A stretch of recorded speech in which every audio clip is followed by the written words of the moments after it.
Pre-colonial North America, also called pre-Columbian, prehistoric, and pre-contact, is the time between the arrival of the Paleo-Indians between 40,000 and 14,000 years ago and the first contact between Native American tribes and European colonists in the 16th century CE, which wiped out the Native American culture and made way for what became Canada and the United States of America. Christopher Columbus, who lived from 1451 to 1506, was the first European to settle in the Americas when he landed in the West Indies in 1492.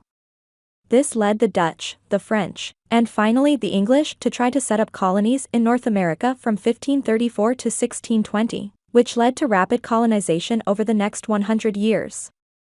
Before the Europeans came, the Native Americans lived as independent nations, also called tribes, all over the continent, from the area that is now Alaska to the area that is now Canada and the lower 48 states of the United States.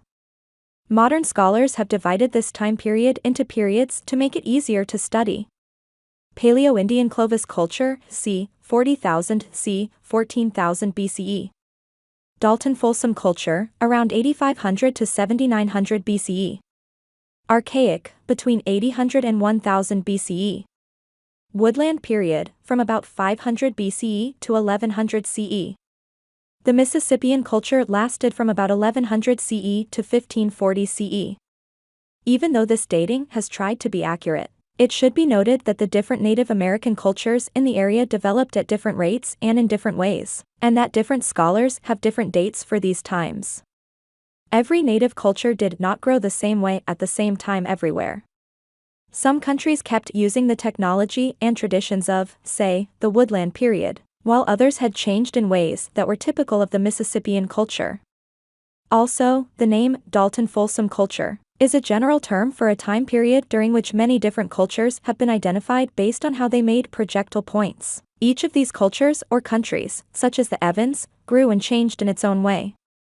Some of the nations were nomads or semi-nomads who hunted and gathered for longer than others who built large cities, farmed, and traded.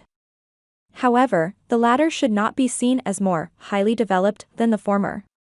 People in the Great Plains stayed hunter-gatherers longer than those on the East Coast because the land and animals were better suited to that area.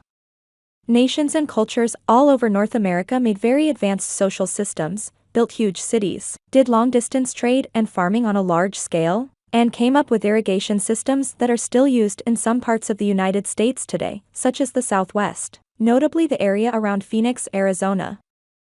As more colonists came from Europe in the 17th and 18th centuries, however, Native Americans were steadily forced onto reservations. They lost the land they had lived on for thousands of years to the growing number of European immigrants, who came to think of themselves as the rightful owners of the land the natives had lived on.